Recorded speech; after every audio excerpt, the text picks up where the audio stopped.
Let me fix some things here.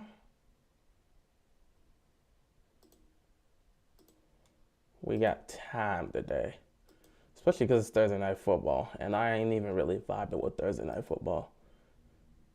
It's a game I'd probably watch, but like,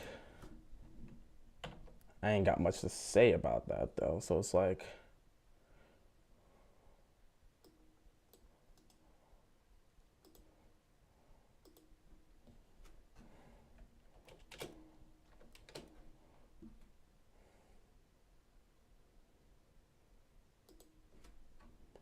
but eh.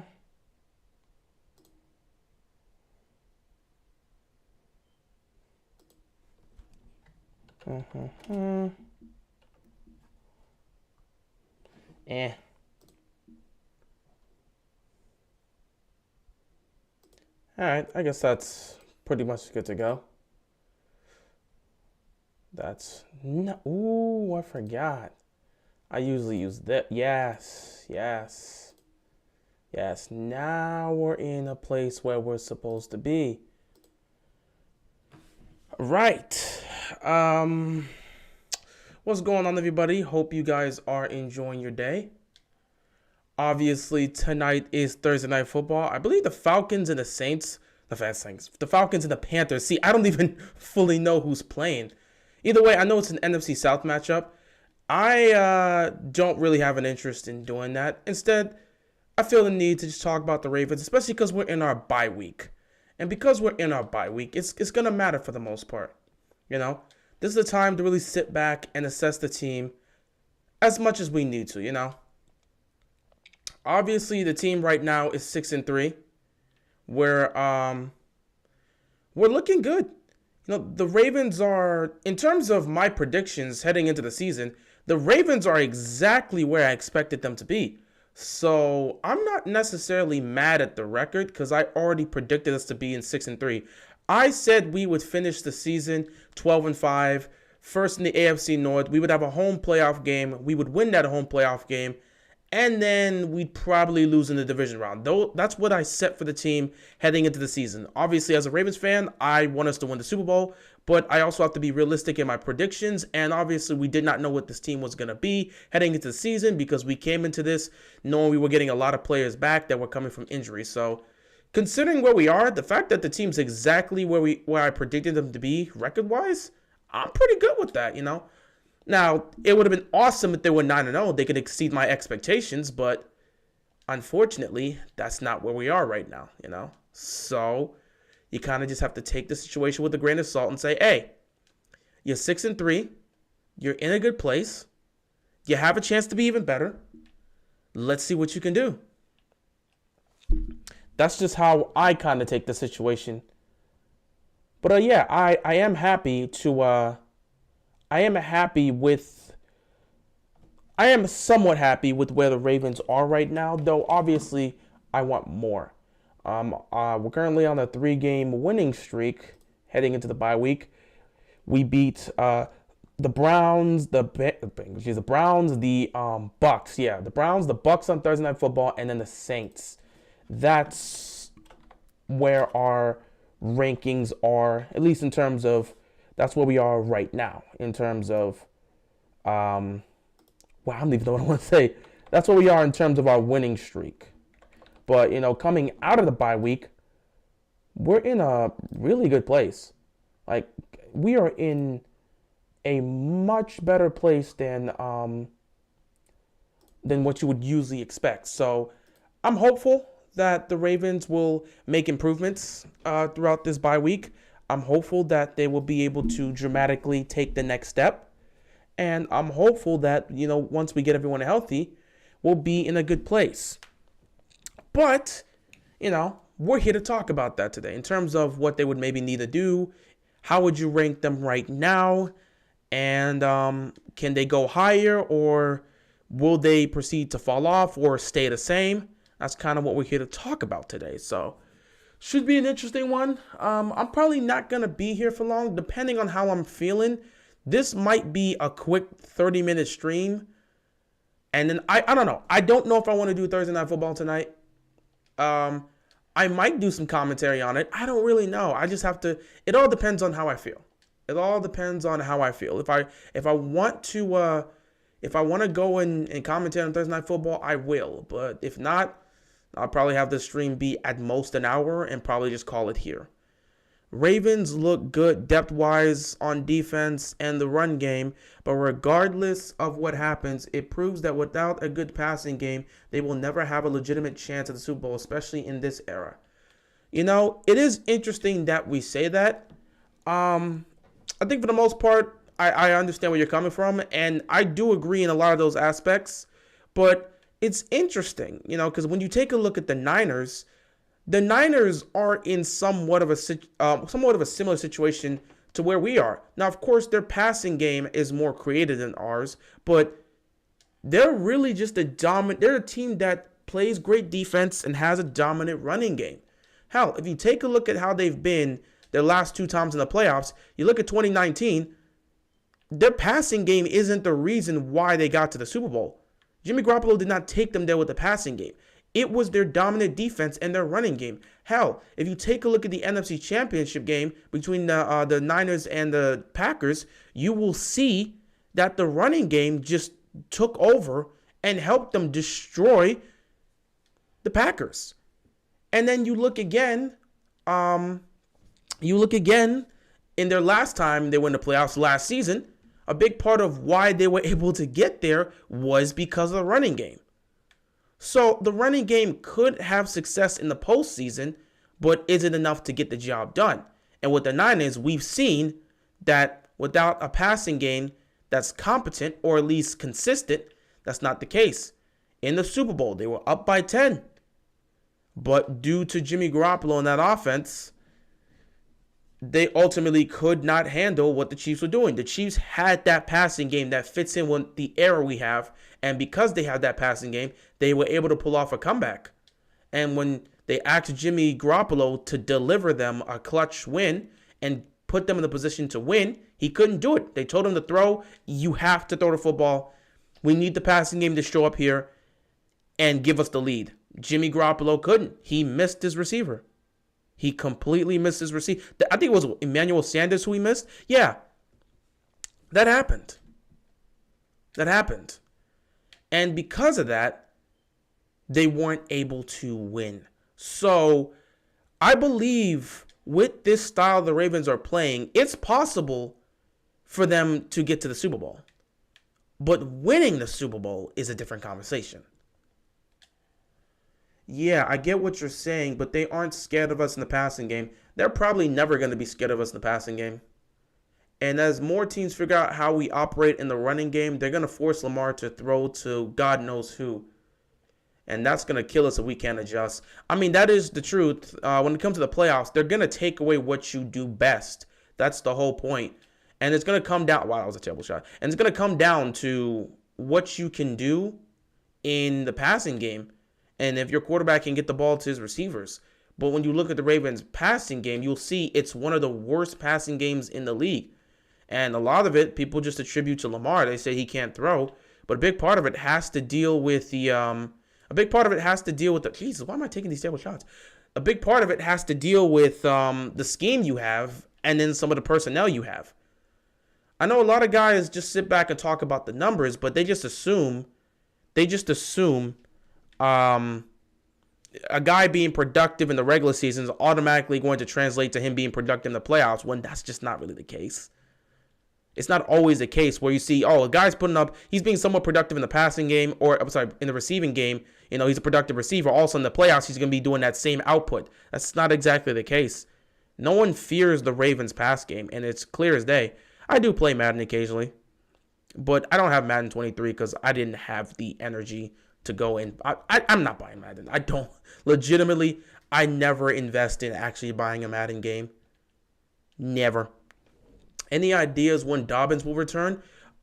Based on the assessment we got from Coach Harbaugh, he's progressing well, and it's possible that he'll be back in a couple of weeks. So my guess is J.K. Dobbins would be back at some point in December. probably mid to late December, but at some point in December. We know Gus is going to be back next, yeah, he's going to be back next week. We're in Thursday already. So this week is almost done. Yeah, they're going to be back next week. So he's going to play next Sunday against the Panthers. But past that, when it comes to J.K. Dobbins, I don't know. Same for Marcus Williams. We heard that Marcus Williams could potentially return in December, but again, I'm not even sure. We thought Rashad Bateman's injury was only going to last a couple weeks, and we saw how that turned out, so now he's out for the season. Not saying that it's going to happen with J.K. and Marcus Williams, but especially when it comes to Marcus Williams specifically, his injury was really bad. It's a broken wrist? It was a wrist injury. That is really bad. That is a situation where you could be out for months. So I don't know how his is progressing. Said he's progressing well. I'm going to take the assessment with somewhat of a grain of salt and just do whatever I do. What's going on, agent? What's up and why are you practicing with my Bucks? Well, this is my career. I got drafted to the Bucks. Now, originally, I was trying to get drafted to my Heat. I just put a random profile here. Just to have it here. But originally I was I was trying to get drafted by my Heat so I could play alongside Jimmy Butler, and Bam Adebayo. But for some reason, apparently the Bucks are like, yeah, we need a point guard. And I'm like, oh, so they drafted me. I could have asked for a trade, but me and Giannis are basically Magic and Kareem. I mean, we're it's just disgusting. My team is leading in like every offensive statistic. I think I'm leading in points. Giannis is, not both offense and defense. I'm leading in points. Giannis is leading in like rebounds, and you got Chris Middleton. He's leading the league in 3-point percentage, and I don't know. It's either me or Drew Holiday that's leading the league in steals. We're just first we're just first in everything. Okay, I'm just with the Bucks. That's just how it is. And since I'm Magic to Giannis is Kareem, I figured might as well go win a title with them, maybe win a couple, and then force my way to Miami. But who knows how that's gonna be. But what was I talking about? Marcus Williams, his injury. That one is an injury that could be several months. We heard some have said 4 to 6 weeks. Others saying with that type of injury, it could be 8 to 10 weeks. So you may not see him until like the end of the season. So I don't know. Damn it, Drew. I don't know. It could just come down to how things progress. But in terms of J.K. Dobbins, we heard he'll be back in a couple weeks. In terms of Marcus Williams, we heard he may be back at some point in December. We'll just have to see how things go. But yeah, I might actually do the Thursday night football game. I could just play 2K while that's happening. I could very well do that and try to give somewhat of a commentary there, even though I don't care who wins. But yeah, talk about the Ravens. Where would we rank the Ravens after 9 games? I made a video about this yesterday. Was not thinking it was going to be 40 plus minutes, but apparently I had such a long conversation. By the time I actually looked up at the recording, I talked for like 40 minutes about the Ravens. Where should they rank, or are they true Super Bowl contenders? That's crazy. I've never made a video like that for 40 plus minutes in terms of one topic. The other time I made a video that long was the hour-long video I made of ranking, I think, the quarter. I don't know. I did something with quarterbacks. I don't remember. That was back in the summer. But 9 games in, where would you want to rank the Ravens league-wise? I have said you can make the argument for the Ravens to be considered top 5 in the league, just based on the talent they have, the roster they have, and the way they've played games. But, you can make an argument for top 5, but I think I said they'd probably be at the 5th or 6th spot because, you got to look at, obviously, the Eagles. You have to look at the Chiefs. You have to look at the Bills. So that's already 3. I think the Dolphins at this point, you're going to have to give them their flowers, at least this year. And then you also have to think about the Minnesota Vikings, who are 7-1, that aren't really talked about. So that's 5 teams right there. After that, I could put Baltimore at 6. But one can make the argument, based on how Baltimore has been this season, maybe they should be ranked higher than the Vikings. You can make the argument for that. Ravens still didn't pay Lamar.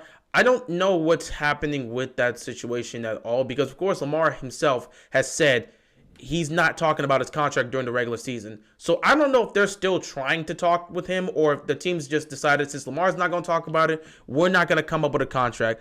I don't know. I don't know. I don't know. I don't know.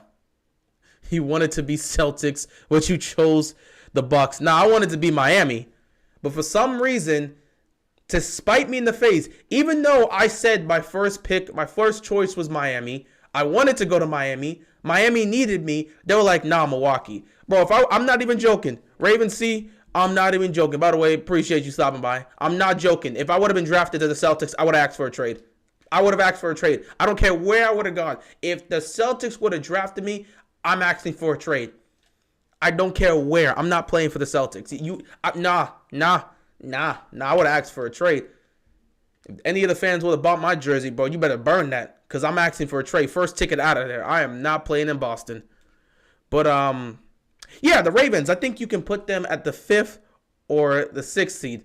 You'd be a good 6th man. Nah, I'm going to take Marcus Smart's spot. He ain't a true point guard. Then again, they got Brogdon there now. Can I outplay Brogdon? I think I can. I mean, I think I can. I can totally take his spot. But yeah, I've put, in terms of ranking the Ravens, you could put them at a 5th or 6th seed.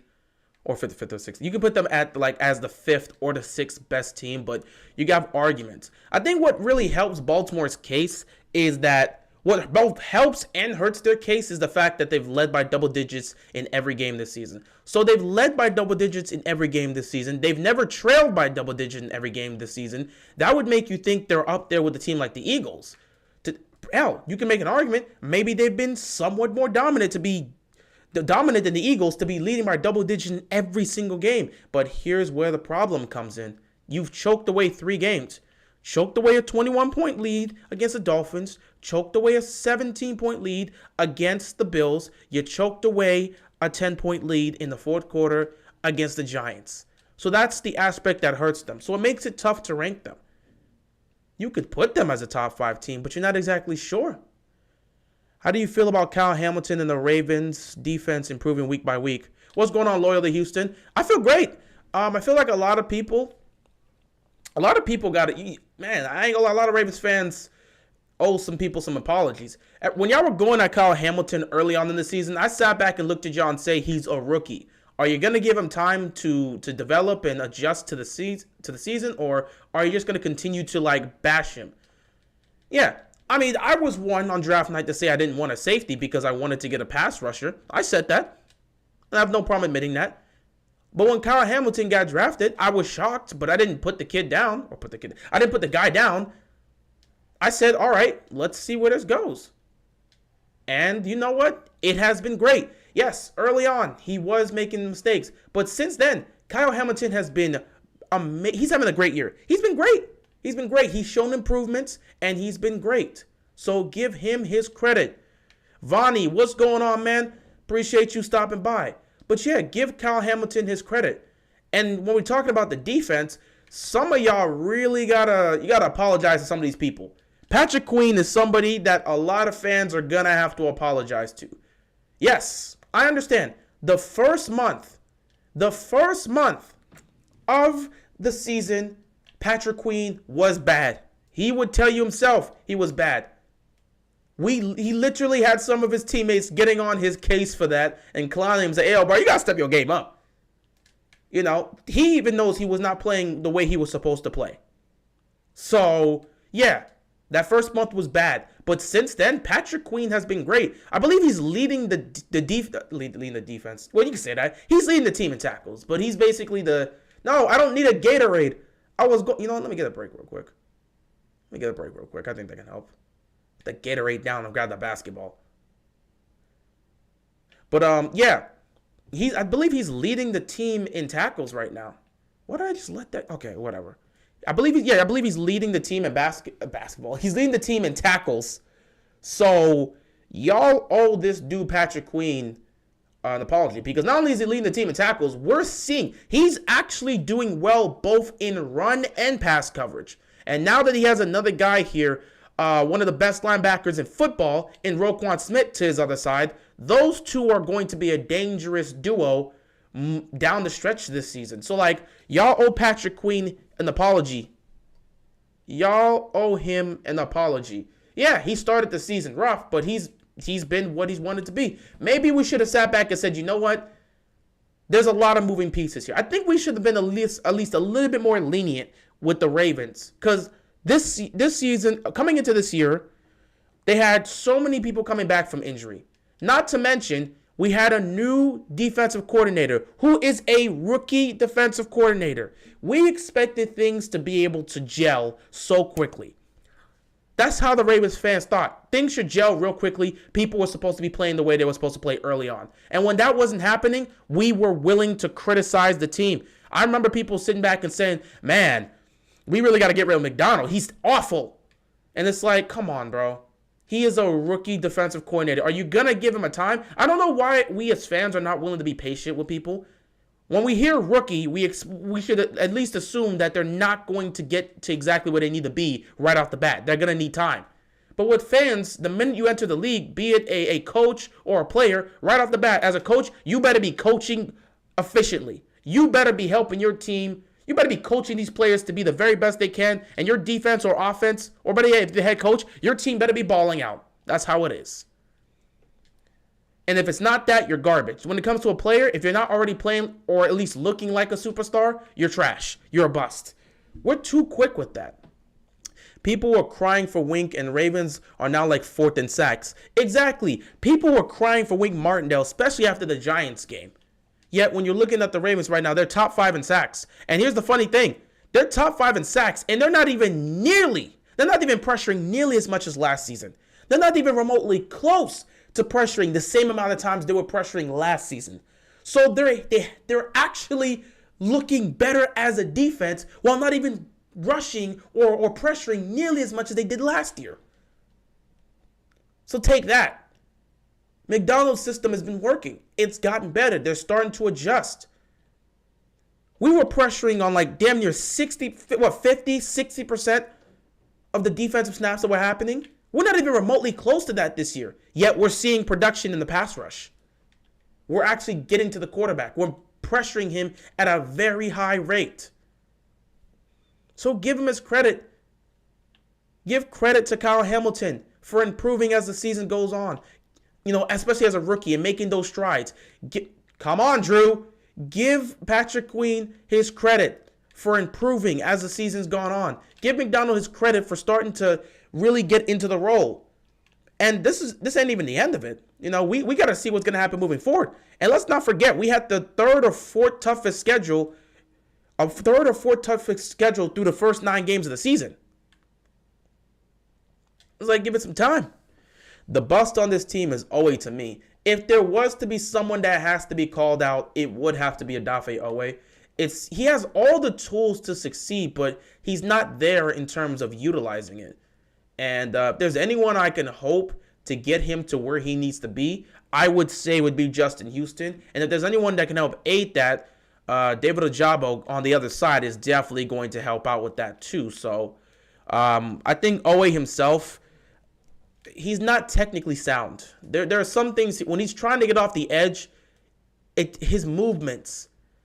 He's got the athleticism and he's got the speed to be able to get to him, but the movements, he's at the line of scrimmage when he's trying to get off the edge. Take a look at how Justin Houston is able to get off blocks, and then take a look at what Odafe Owe is doing. You can see Odafe Owe is not technically sound in getting off blocks. He only has one move to try to get off tacklers, and if that one move isn't working, he's not getting off. Meanwhile, Justin Houston, he has several moves. We saw him on Monday night. I saw him break out of 2 tackles. I saw him immediately push one block to the side, push the other block to the side, cut back, and got right to the quarterback for the sack. He's fundamentally sound. He's got more than one move to try and get off of these offensive linemen. But with Odafe Owe, he's not there yet. He has the tools to be able to do that, but he doesn't have the fundamentals. He doesn't have the development in the fundamentals or the technique to be able to get it done right now. So I think he's someone that has to continue to develop. But we'll see. I feel at some point he will be able to get that development, but we'll have to see. Justin Houston's playing like it's 2014. Yeah, he's playing like it's 2014. Dude has 8.5 sacks. Honestly, you can make an argument for him to have a case. He's not going to win it, but you're going to have an argument to make a case for him being low-key defensive player of the year. Because when you take a look at the sacks he has in relation to the amount of games he's played this year, it's insane. This production is crazy. This production from him is crazy. He needs to develop pass rush moves. Exactly. He definitely needs to develop them. This game tonight might be terrible because of the inclement weather. I mean, it might also be terrible because the two teams aren't good either. But you take weather into that, and it's really going to be bad. So it is what it is. People owe Ronnie Stanley an apology, especially. I remember people saying he should have retired and we should have kept Orlando. I remember when people were saying that. This is what, this is something that just happens with fans whenever they're frustrated. Here we had Ronnie Stanley. He suffered an awful injury. What was it? It was like a couple days after he already signed that massive contract with the Ravens. It was not long after he signed the contract with the Ravens that he suffered that injury.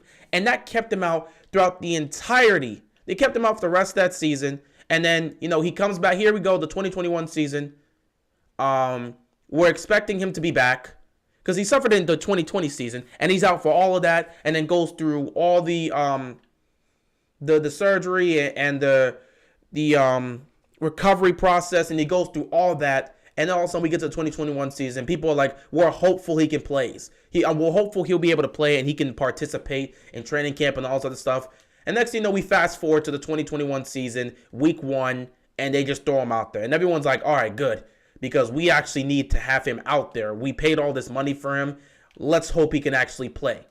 So he plays in that game against the Raiders, and he's awful. Why? Because he's not 100%.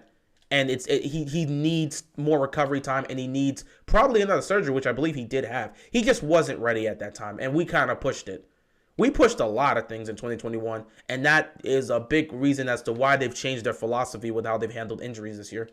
But, yeah, dang it, Drew! He ends up looking awful in that first game, and then ultimately down the stretch, he just ends up being out for the rest of the season and just not playing in the games, and people get even more frustrated that Ronnie's not there. So then you have all of that, and we go through all the offseason again, and we head into this season, and then you hear Stanley's just not participating at all in training camp for the most part, and it's like, dude, is this guy ever going to play football again?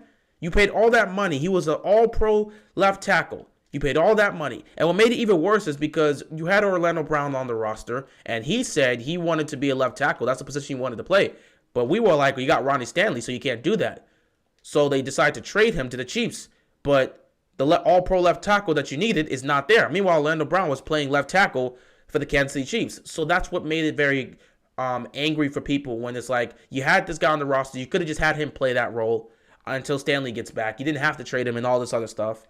Yeah, that's kind of what brought the frustration in. But Ronnie's back. He's playing at an all-pro level. And, yeah, people do owe him an apology for how they were acting towards him because it's not like Ronnie Stanley was doing that on purpose. It was just an unfortunate situation.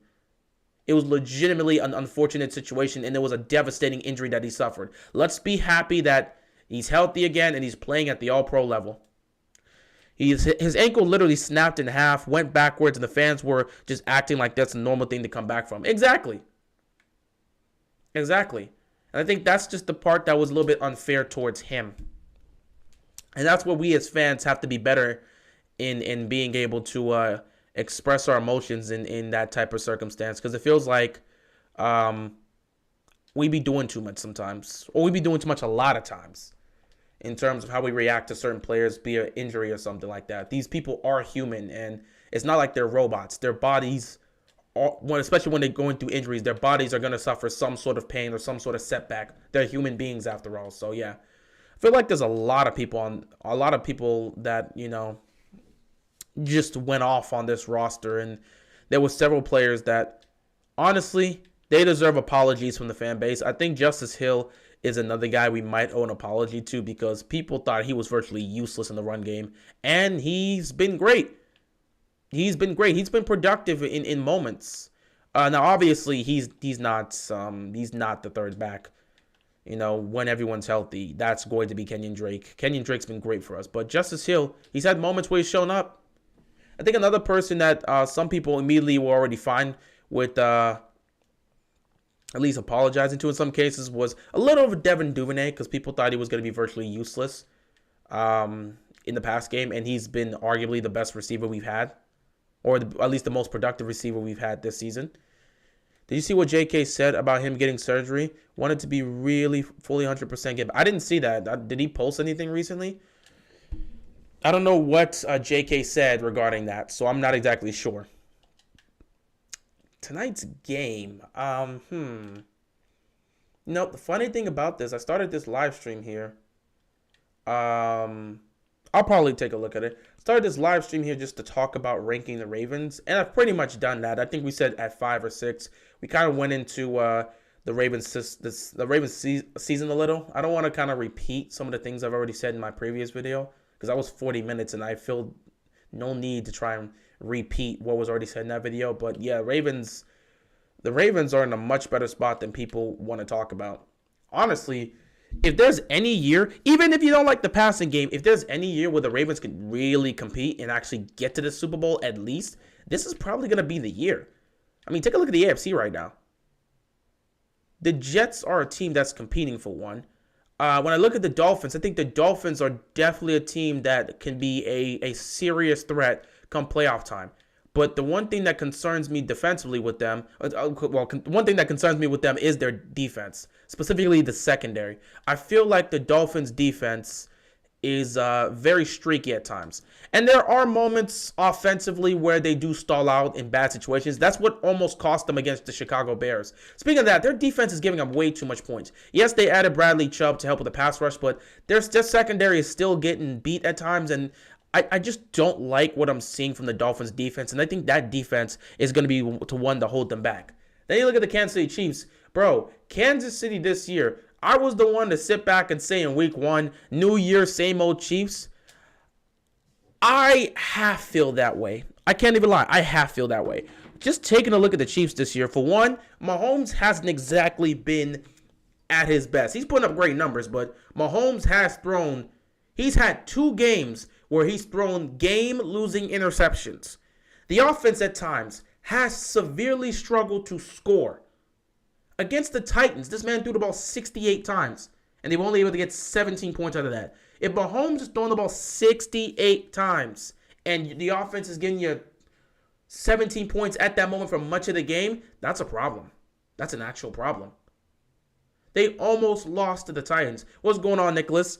You're right. They almost lost to the Titans. The Chiefs are not nearly at 100%, or not nearly as a force as they were last year. And yes, the loss of Tyreek Hill has shown, because Juju and Valdez Scanley and wrong person. McCole Hardman. Why do I always confuse DeMarcus Robinson and McCole Hardman?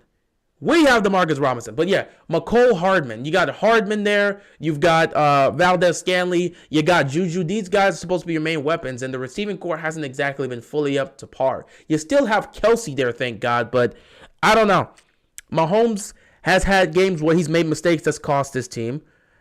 The offense is not nearly as explosive as it was last year. Defense is still streaky. If there's any time where you can sit back and say the Chiefs can be beat, this would be the year.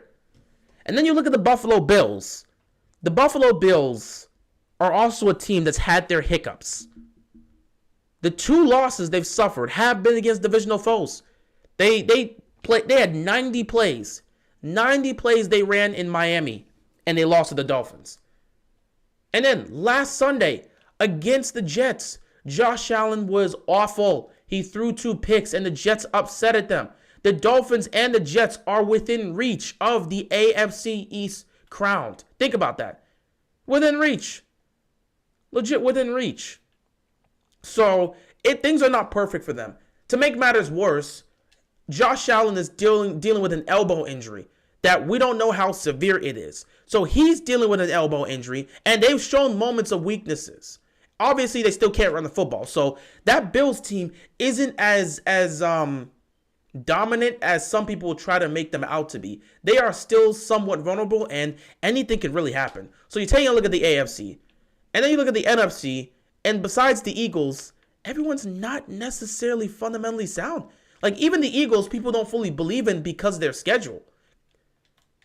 So, like, I'm just thinking and looking around league-wise, and I can only sit back and say, yeah, if there's any year where Baltimore would have a great opportunity to at least get to the Super Bowl, this would be the year, especially with their style of play. If there's any chance to do it, this would be the year they get it done. He's going to be out for the season. They're about to juice this. Really? Josh Allen, I don't know how severe the injury is. I hope it's not severe. I don't want to lose Josh Allen for the season because, I like watching Josh Allen play. You don't want to watch superstars go. Not to mention, if we were to face off against the Bills, I would like a revenge game in Buffalo because that's most likely where it would be because we lost to them head to head. I would like a revenge game. Then again, if they don't win their division, they're going to be a road team. So, it is what it is. But I would like a second chance to be able to take on Josh Allen and the Buffalo Bills. I wouldn't want it to be Case Keenum. I wouldn't want him to be the guy to now have to play in that playoff game. I would like our revenge game against the Dolphins. Honestly, when you look at the AFC, the only team I would actually sit back and say when it comes to the Ravens that I actually would have issues with going up against, I still believe we can beat them, but the only team I see we would have issues going up against is Kansas City. We haven't played them yet, so I don't exactly know how Kansas City matches up with us. The only chance we'll have to play against them would have to be in the postseason, but we saw what they did against the Dolphins. We saw what they did against the Bills. If the Ravens learn to finish games, they're beating those teams. It's as simple as that. They should have beaten them this season in the regular season, but we failed to close those games out early on. With the way the team's going, I feel confident in saying that if they meet up again in the playoffs, the Ravens will be able to get it done, especially down the stretch, but we'll have to see. We have the easiest remaining schedule. I believe arguably we do have the easiest remaining schedule. I think they said it was the easiest or the third easiest or something like that. But we do have one of the easiest schedules down the stretch. So it's not going to be a good test in terms of how good or bad the Ravens are. But it will be an opportunity for the Ravens to really take command of the division and get healthy. Oh man. Ooh, I might actually do Thursday Night Football here. And if I do Thursday Night Football, I'll probably just change the title of this live stream from where do the Ravens rank to just like, I'll change. I'm not going to like cut this live stream off and then go to a different one. If I choose to do Thursday Night Football, I'll just change the title and give some commentary here while I'm playing 2K. Which is probably a big reason why I'm not trying to actually go into a game. Because if I'm actually going to commentate over a game, I probably will just play the game actually. You know what? We'll see. It is 8 o'clock now. The game's going to start soon. I'm going to decide within the next 5 to 10 minutes.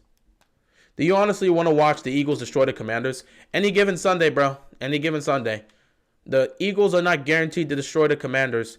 And the NFC East, defensively, they're the best defensive division in football. The offense the Commanders have is not great, but that defense is for real. The only thing I have a concern with is the secondary. Which is probably going to be a problem for them because I don't know how they're going to be able to contain A.J. Brown. But legitimately, that front seven for Washington is legit. And I have no clue when Chase Young is going to be able to play. I would love for him to play in this game because we would need him. But I have no clue. I have no clue. What you think about the Cowboys? I never trust the Cowboys in the postseason. I think their defense, again, just like the Eagles and just like the Commanders and the Giants as well, I think the Cowboys' defense is very legit. Their defense is exactly what you would want heading into the playoffs. So I think the Cowboys have a great chance to compete. But, I mean, how much do you trust Dak in the postseason? How much do you trust Mike McCarthy in the postseason right now? How much do you trust the Cowboys in not messing it up? Because we've seen so many times over the last 25 plus years, we've seen them head into the playoffs with a lot of great talent and then mess it up. They've always had, for the most part, they've always had the talent to compete. They've always had the talent to compete for a title. But what's kept them from doing that is them hurting themselves. Literally last year, they should have won that playoff game against the Niners. But how did they lose that? Well, they hurt themselves. They literally hurt themselves. So, I don't know what to say. Until the Cowboys can show people that they can stop hurting themselves in the playoffs, I don't think anybody should put their faith in them if you're not a Cowboys fan. But yeah, they're a good team, and they're a team that can compete for a title. But me personally, I'm not putting my money on them. I would not even attempt to do that. That's just not good. Attempting to do something like that, that's just wild. I'm not doing none of that. So, yeah, that's kind of where I stand with the Cowboys. Went to the Saints game, and it was like M&T style. Yeah, Ravens fans travel well, and that's always great to see. If you remember, Washington did beat the 11-0 Steelers a few years ago. Yeah, they did. And that was, honestly, that was a big part of what helped Washington get into the playoffs that year. That was 2020. That was 2020 when that happened. So, I did like that, So anything could really happen. They were the one to end the Steelers streak. So it's possible they could be the one to end the Eagles streak, though. I don't think it's going to happen. If anything, I'll say the Giants or the Cowboys. Yeah, I would say the Giants or the Cowboys have a better chance of ending that streak over the Commanders, but I want to see us try. If they win that one, that will be the biggest win for the season, whether or not we go on to actually somehow make the playoffs. Giannis with the mid-range. Giannis has been killing it with the mid-range on my squad. Did 2019 spoil some Ravens fans into thinking the offense should score every play? Probably. Here's the thing. When you end up getting an MVP quarterback, you just assume that you're always going to be able to do amazing things offensively. 2019 will always be an outlier. That literally was a historical year. It's like the 15-1 Packers. Aaron Rodgers and the way that team played, they're probably not going to get back to that level of dominance. It's like the 17-0 New England Patriots. Brady will never be on a squad that dominant, and he will never perform the way they were, that unit was playing offensively and defensively. It's an outlier. It's an outlier. And I think some fans want us to get back to that, but it's an outlier, man. It's an outlier. Like, come on. Let's just be honest here. Stop looking back at 2019 and just assuming the offense will ever get back to that, because they're not. I'm not worried about getting back to 2019. We lost in the playoffs. I'm looking to actually be better than 2019 past January and get into February, hopefully. If the season ends tonight, the Cowboys play the Bucs. I wouldn't want to do that. I don't trust the Cowboys in that type of game. I would not trust the Cowboys in that type of game. And Brady, I don't care what happens. It's just something around Brady when it comes to football. Even if he's playing bad, if there's any sort of opportunity for him to be able to win that game, he just does it. Brady won't get back to undefeated without them tapes or signals. That's hilarious. He ain't never going to get that back. Because Belichick got the plug on that. The Bucs ain't got that plug. Man, Ravens better look at quarterbacks because Lamar is gone. Every time people say that, I don't think you actually understand how things are working here. You understand Lamar cannot just leave in free agency. As much as we sit back and say Lamar is gone, the earliest Lamar can leave is after 2 years. They can franchise tag him next season, and then the season after that, they can franchise tag him. After that, he would be a free agent. And that's assuming the Ravens don't pay him what he wants. That's also assuming Lamar is looking to leave. It's getting real tiring of having to deal with this. I blame the Ravens for not just giving the man the money he deserves. But I get tired of having to constantly deal with these conversations, bro. Lamar is not leaving. Why would the Ravens look into quarterbacks? The man can't leave. Dude, Benjamin, you understand he cannot leave unless you're telling me he's leaving in 2 years. After 2 years of serving his franchise tag, just like Kirk Cousins, he will be free to leave. So, sitting back saying they should look for quarterbacks, the earliest he could leave is after the 2024 season. So, that's assuming he wants to leave, and that's assuming the Ravens don't just give him the checkbook and say, here, you fulfilled your obligations. Whatever you want us to pay is whatever you want to pay. You're so worried about Smith as a one-year rental. Lamar's gone. Benjamin, I think I'm done with this conversation because, people have put out the clear facts with you. and it seems like you're not actually thinking with any logic and you're just saying random things to say random things, I think this conversation's over. You're free to say whatever you want. Like, several people have already told you he cannot just leave after this season. You would need to franchise tag him. The earliest he can leave is 2024. You also have to factor in whether or not Lamar wants to leave, and you also have to factor in whether or not the Ravens are actually going to give him his money. Because depending on how this season goes, the Ravens will probably sit back and just give him the checkbook and say, whatever you want is whatever you're going to get. So this assumption that he's gone after what? After 2 years of being franchise tag? The NFL is different now, and think about every player that wanted out of Baltimore got their way. Every player that wanted out of Baltimore, how many players wanted out of Baltimore other than Hollywood Brown? And again, Hollywood Brown didn't have the power to leave. He didn't have the power to leave at that point, unless the Ravens, you would have waited until free agency. And you're saying you'll see. I don't even, we've explained to you the earliest he can leave. If Lamar is going to leave, it would have to be after the 2024 season. So whatever contract the Ravens throw at him, he would have to reject all contracts for the next 2 years. This is not the NBA where he could force his way out. This is not the NBA where he could force his way out. Unfortunately, the players don't have that type of power. Benjamin's definitely trolling. I mean, if this was the NBA, he can force his way out. Like Stanley. Ronnie Stanley's still on the team. I'm done with this guy, man. Just who? Stanley who? Like, bro, what? I don't know, man. This is not the NBA, bro. The NFL players don't have the other one that went to the Chiefs. Again, he didn't really force his way out. The Ravens still could have chose to keep him here. He didn't really have a choice. And hell, even with the Chiefs, they're still not looking to pay him left tackle money. So he didn't force his way out of the Ravens at all. And they didn't. Why? Because they weren't planning to pay him. If they were planning to pay him, they could have just given him the money. He did not force his way out at all.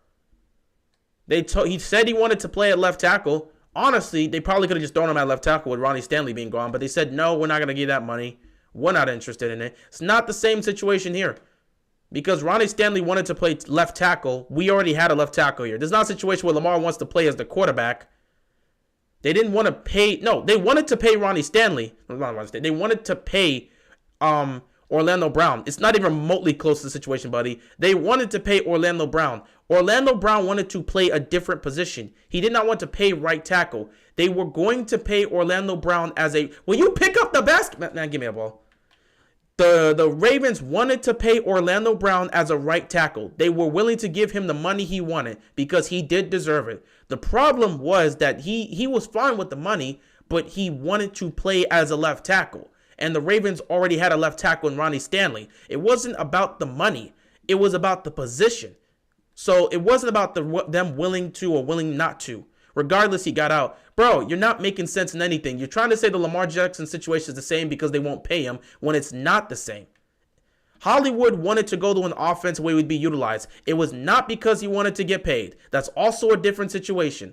Hollywood wanted to go to a system that would be able to utilize him. And the Ravens said, all right, if you want to go to a system that's different, where you feel that you'll be more important, we'll send you to the Cardinals for a pick. That is not the same as saying he will or will not get paid. They didn't want to pay him. Again, that's not the situation. That was never the situation. Hollywood has said several times, it's not the situation. He just wanted to go to a system where it felt like he would be more involved in the offense. It's not about pay. Everything you've thrown out here has been completely invalid and wrong in every situation. You're trying to say because these other players got out, Lamar is going to get out. It's not even remotely the same. Not even close to being the same. Why are you speaking in all caps, bro? Some people do that to try and, first of all, they do that to exaggerate their overall sentence. But again, it's not even the same. They also picked up his fifth-year option. Exactly. They picked up Hollywood's fifth-year option. They were planning to pay him. I don't know if it was either Orlando Brown. I'm pretty sure they picked up both. He would have got paid either way. It was never a money situation with either one of the two people you've named. It was one who wanted to play left tackle, and they're like, well, we don't need two left tackles. We want to pay you as a right tackle, not a left tackle. So they said, okay, if you don't want to play right tackle for us, we're going to trade you. But it wasn't about them willing or not willing to pay him. They wanted to pay not Ronnie, I keep saying Ronnie. They wanted to pay Orlando Brown Jr., but they wanted to pay him as a right tackle, the position he was playing with the Ravens since he's been drafted. He wanted to pay left tackle. They already had a left tackle. So it was either he takes the money and stays as our right tackle or goes to another team that needed the left tackle. Hollywood wanted to be more involved in the offense. And because of that, the Ravens said, all right, if you feel like you're not involved enough in this offense, you want to go to another team that's going to do that, fine. But they wanted to keep Hollywood. They were planning to pay Hollywood, but he wanted to go to a different system that would utilize him more. And the Ravens said, because he handled it professionally, we'll let him go. Neither one of those situations was about money. But that's just how it was. This situation is completely different from Lamar Jackson's situation. Well, Lamar Jackson, it is about the pay, and I have no idea what he's looking for, what he's trying to get. It is what it is. 5 years and still no weapons. Why would he stay? Again, it's up to him as to whether or not he's fine. Lamar's never really voiced his complaints about the weapons. If anything, the only thing I've seen Lamar voice, or at least show a level of annoyance with, is the system. Because there are times where he's trying to throw the ball and get the receivers involved, but in Greg Roman's system, that doesn't really happen. So if there's any reason you could at least attempt to make as to why he would want to leave Baltimore, it would be playing in Greg Roman's system. I don't think he wants to play in Greg Roman's system. That's me personally. I just don't think he wants to play in Greg Roman's system. That system isn't really helping him out in the passing game, and it's not helping out the receivers. So if there's any reason why he would want to leave, it would be because of Greg Roman's system. Now, yeah, they haven't gotten him the weapons he wants, but Lamar is used to it. In college, he didn't have the weapons that were top tier, and he still made it work. But the system he was in there worked. Lamar isn't the type of guy to complain about weapons. That's the thing. Lamar would still need to sign those tags, right? Yeah, he would still need to sign those tags. But you're telling me Lamar Jackson is going to miss 2 years of his prime just to get out of Baltimore? That's just thinking like he's gonna hold out. He didn't hold out this year. The man loves football. He plays football. If they were to franchise tag him, which again I don't think they're going to, but if they were to franchise tag him, he's gonna sign the tag. He's going to sign the tag. Because it's not like he can go anywhere. He could choose not to sign the tag, but it's not like he's going to become a free agent and he gets to leave. He won't be able to play. And Lamar's not about to just miss out 2 years of his prime, 2 years where he can have the opportunity to go win a championship. He's not going to do that. That's not his character, and that's not the type of person he is. He's trying to win a Super Bowl in his career. Why would he waste 2 years of his career just sitting on the bench and refusing to play for a team because he's not getting paid? Obviously, he wants to get paid. I still think the Ravens are going to figure it out, but he's not going to do it. What happens if he doesn't play? Lamar is going to play. There's no if. Lamar is not about to waste 2 years of his prime because of a contract. Obviously, they're going to get this done, but he's not going to waste 2 years of his time. Bro, Charles, I'm not answering, bro. I feel like you've been doing this for a while. All right, these fat jokes or these fat statements, bro, I'm not doing it. I'm not doing it. Like, you've been doing this for a while, but I'm not doing it. I'm not doing it. Like, come on, bro. Just stop. You keep bringing up the man's weight. I'm not doing that, bro. We're not about to do that. We just not about to do that.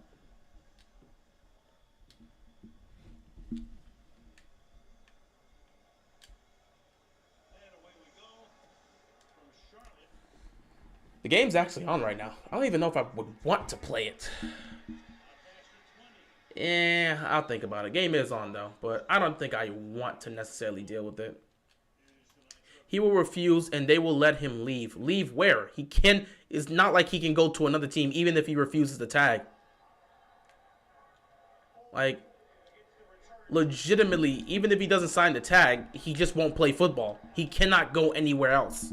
And why would he waste 2 years of his prime just because of that? When the man has been talking about wanting to win the Super Bowl he says he talks about wanting to win the Super Bowl every day. Every time people talk about, how often does Lamar talk about the Super Bowl? Every day. That's what his teammate says. That's what he says. You think that type of individual is going to waste 2 years just because he wants to get out of Baltimore? That makes no sense. And again, this is talking as if they're going to give him the tag. How do you not know whether or not the Ravens are going to pay him? How do you know they're not going to pay him after this season? Because at the end of the day, what the way the schedule is, if Lamar leads them to the playoffs again and they actually go far, the franchise is probably going to have to just give him the checkbook and say, hey, whatever you want is whatever you want. Obviously, Lamar wants to win. He's not the type of person to complain. And yeah, he doesn't complain about weapons. Obviously, he wants to win. He's also a team player, and he's never going to call out certain people. That's just not him. Lamar's not a diva. Ravens are cheap and do this all the time. You're preaching to the choir. How many times have we talked about they're cheap when it comes to offensive weapons? Preaching to the choir. We already know that they don't invest in the wide receiving core. They don't care about the wide receiving core nearly as much as they should. I have not watched much of Mariota here. That was nasty to start off. Do you think Lamar has weapons? He does have weapons. Well, he does have a weapon. His name is Mark Andrews. And then he has a couple of productive guys. But, you know, when you compare it to what Josh Allen, what Herbert has, what Mahomes would have, it's really difficult to say especially what Kyler has. It's very difficult to say he has those type of weapons or has a receiving core that's nearly as good as those ones. So it is difficult to deal with. You know, it's unfortunate, but it is what it is. Hollywood has said multiple times Lamar wasn't the issue and the reason he wanted to get traded. Yeah, he said it multiple times. He just wanted to be in a system where he was more utilized and he felt that he was more impactful towards the team winning. He doesn't even have a mid-caliber. Yeah, his receiving core has always been an issue. We've talked about this 1,000 times. We've said his receiving core is not up to par. And he doesn't have the weapons that are nearly even remotely close to what his other peers have. Oh, nice first down picked up. I'm on the side over here. Oh. He doesn't nearly have the amount of weapons that his peers have. So we've talked about this. We've definitely talked about this. Not even remotely close to having the amount of weapons that everyone else has.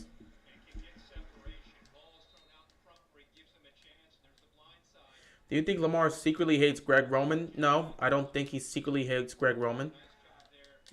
I think there's some things within the system that he has issues with and he wishes there were certain things that they can change, but I don't think he hates Greg Roman. I think I definitely believe he probably has a problem with Greg Roman's system, and I believe he's not the only one on the offense that has a problem with that. If you ask that receiving core, they may have some problems with the certain system, but that's just me saying it. But I don't think he hates Greg Roman. Why was the Bengals Steelers flex off of Sunday Night Football? Because they felt that because the Steelers are bad and they're not appealing, especially offensively. And two, the Chiefs and the Chargers are a more interesting storyline than the Steelers and Bengals, at least this year, according to them. They have the two quarterbacks that are seeing great.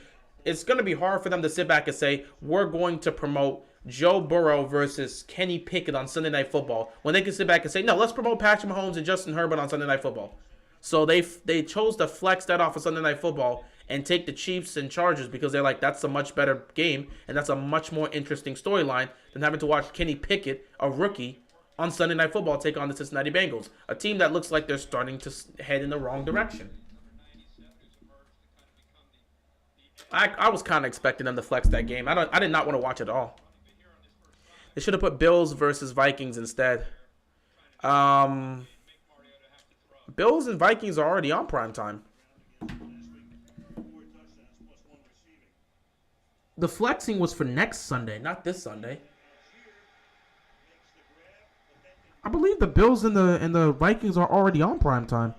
Aren't they this Sunday Night Football? Oh, wait, no, they're not. No, they are. Wait, no, they're not.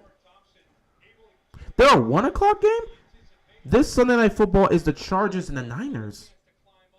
They really let the Chargers have back. You know what? I agree with you. Never mind. I didn't know that. They definitely should have put the Bills and Vikings for Sunday Night Football here. Because you have the Chargers and Niners. That's an interesting game. But why do the Chargers get to have back-to-back Sunday Night Football games? No, let's switch it up. Bills-Viking would be a better game to put on Sunday Night Football this week. And then you can have Chargers-Chiefs next Sunday. Oh, you meant Vikings versus Cowboys? Oh, no, now you're talking about Week 11. Vikings and Cowboys.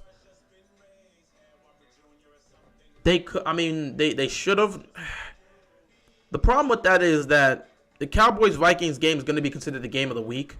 And with the Cowboys, they consider the game of the week to be more important in some cases. Maybe not more important, but just as important. The game of the week is just as important as Sunday Night Football for them. So they could have flexed that game against the Vikings to be on Sunday night. But they felt it'd probably just be better to have it remain the game of the week. They really care about the game of the week. I ain't even going to lie. They really do care about the game of the week. Ravens should go undefeated in November. Hopefully they're able to do that. That would be great for them. Hollywood said that there was one point last year where he felt like they had guys at wide receiver but weren't able to showcase it because of Giro. Hollywood leaves and goes and has his best year ever. That's not true. That's not true. I agree with what you said up until that last part. Everything you said about what he said involving Greg Roman and the players, specifically the wide receivers, feeling like they're not getting to showcase what they have because of Giro's system, I agree with that. But Hollywood going to the Cardinals and having his best year ever, that's not true. The numbers he's having with the Cardinals are damn near identical to the numbers he was having in Baltimore last year. And it's on like 10 or 15 less catches. So technically, he was more productive with the Ravens last year than he was with the Cardinals so far. The numbers are eerily similar. But he did that on less catches. So, yeah, I couldn't agree with that last part.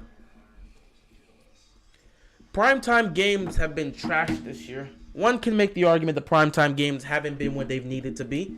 They've been bad. But we've had some nice ones. We've had some nice ones. We've had some nice ones in some situations.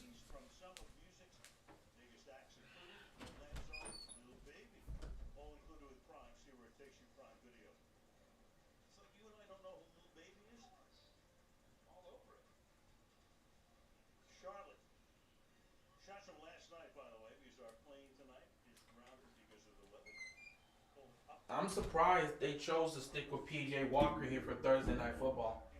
The game is on. I'm just not commentating over it. I have no obligation. Well, not no obligation. I have no reason to want to even try to. But we'll see what happens here. I guess the Falcons right now are technically second. They're either leading or second in the NFC South, so they got to win this game.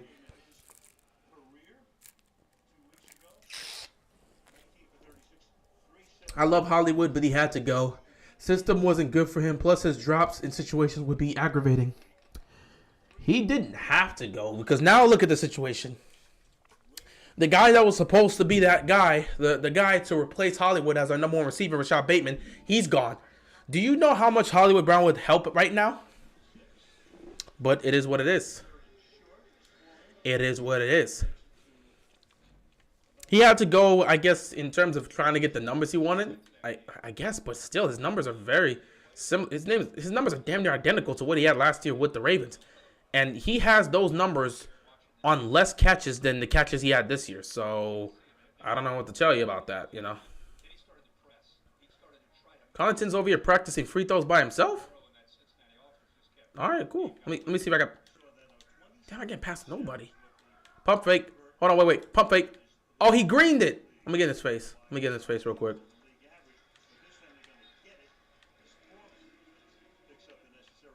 Pump. Pump it. Sorry. Pump it. Got it. Trying to mess with him. Let me actually play a game since, we are here. What was I saying? The Ravens were forced to turn into a passing offense last year because they had no run game. That's the reality. That Giro will only change unless he has no choice or is forced to. That's part of it. I love the move because it forces Lamar to not force feed his targets. That is true, but that could be a good or bad thing because now what happens if you're in the playoffs and those same guys that you were targeting, what happens if none of them can get open? You don't have that guy that can be able to beat defenses or at least put the fear in them. That was a terrible shot. What are you going to do now? Playoff will go through Baltimore. Good luck with that. We'll see if that ends up being the case. I can see it now. Why is Lamar acting the way that isn't him? Why does he want out? All right, bro. You got it. I'm not even going to continue to entertain that. If Giro goes next year, you think Hollywood comes back if the price is right? I don't know. I don't know. Things are not going well in Arizona, and he's not playing right now, so I have no clue.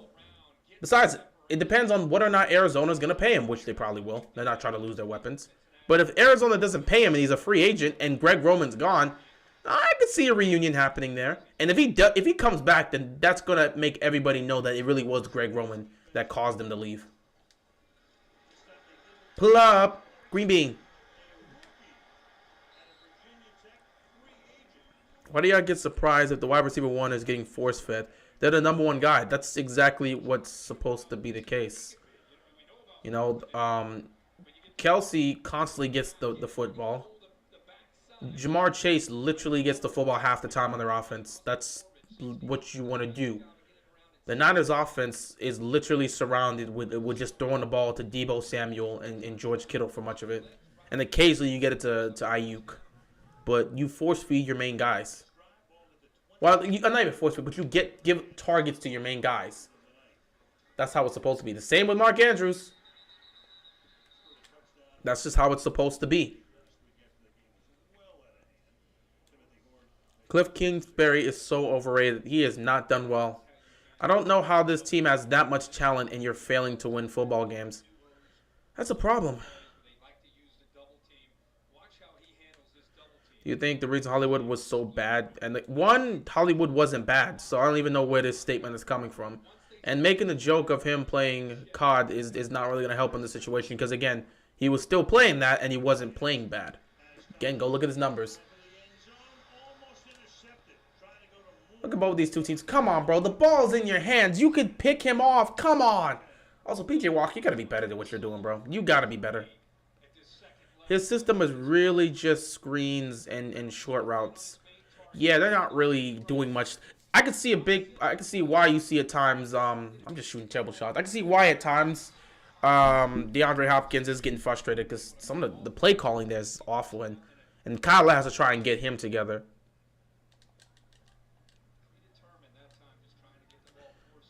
This is not going to be a 2-3 game. They're going to put up more points than that. I won't even be surprised if Bateman is requesting a trade in the next 2 years and thrives somewhere else. I wouldn't be surprised. Pass was behind him, straight up. Giro can land one of these head coaching jobs next year if he gets creative with what he has. Who knows? You got Atlanta winning tonight? They're on the road, and it's not like I would put my money on the Panthers, so I'm fine with that. Splash. Woo. Do you think Murray is nothing without Hopkins? No. He was surviving before DeAndre Hopkins, but having a guy like that to rely on definitely helps. Oh, wow. They got the 52-yard field goal. It bounced off the side of the post and still went in. That's crazy. That's crazy. Atlanta might jack around and win the division. Who knows? I mean, unless the Bucks get themselves together. Why I say even if we had a Diggs or AJ Brown, they would not get used correctly because Giro would have them running 90% of their routes in the past 10 yards. I mean, I've already said if you have a guy like that, they're probably not going to be utilized much. But what he does is put fear into the defense, which opens up opportunities for everybody else. That's why having that top tier guy will help. Do you think we'll lose to the Panthers? No. I don't expect them to lose to the Panthers. There's only really 2 games where I think we could lose, and that's the Steelers and the Bengals. There's a third game that I feel we could lose, but it's because I feel it's a trap game, and that's against the Jaguars. Everything else, I think Baltimore should be able to handle, but, you know, we'll see. How many interceptions? I don't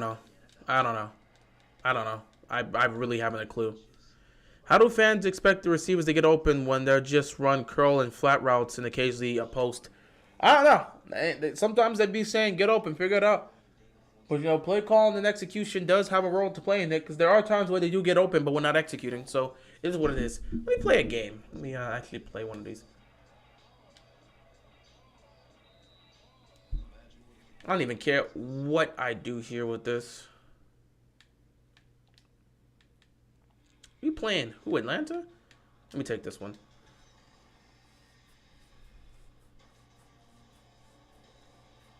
We must beat Pittsburgh this year. I believe we are going to. We are the better team. So we'll see if they can handle it. I think we could win out. Baltimore has a really good chance to win out. Baltimore has a really good chance to win out. And if they do, they'll be a 14-3 football team.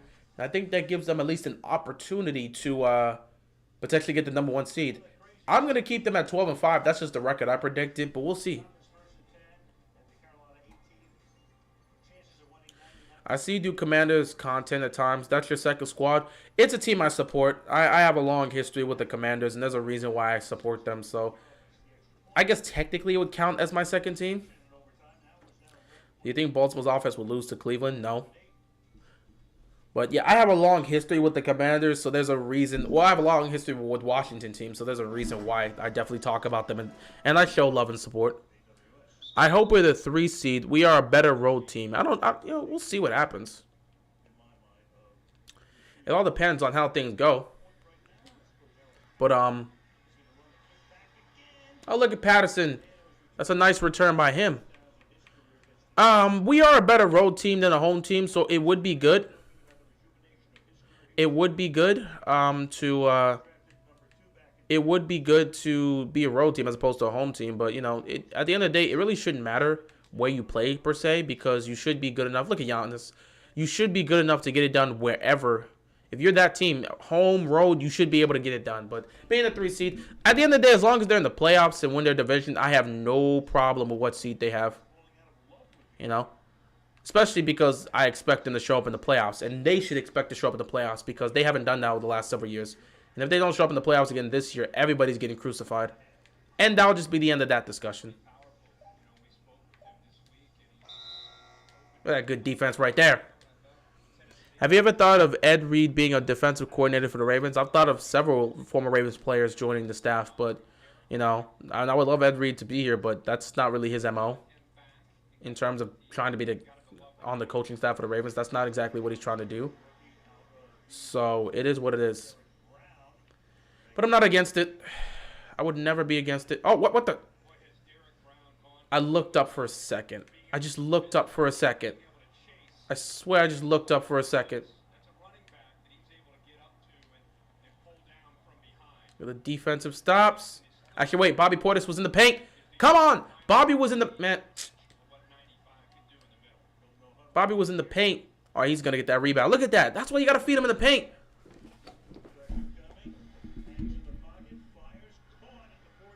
That's a first... Oh, crap. That's a first down picked up there for the Falcons. I think they're in Panthers territory right now.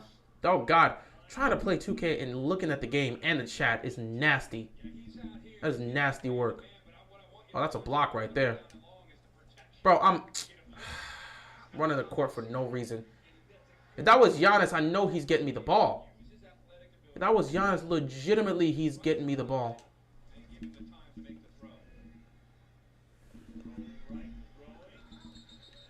Is he out of bounds there? Nah, he made the play. But, yeah, I would love for Ed Reed to be a coach for the team. I would. I would totally love that. Hopefully this is, first of all, let me hand this to Giannis and let him go to work. Hopefully this is Giro's last year here. I want Lamar to be in a spread West Coast offense to reach his potential. I would love for that to be the case as well. But, unfortunately, I don't know if that's the direction the Ravens are going to want to move to, but it is what it is. I will come on here and say I am not worried about Marcus Peters. I'm not worried about Marcus Peters either. I don't know about his future with the Ravens, though, but I'm not really worried about him. I think it's going to be relatively fine.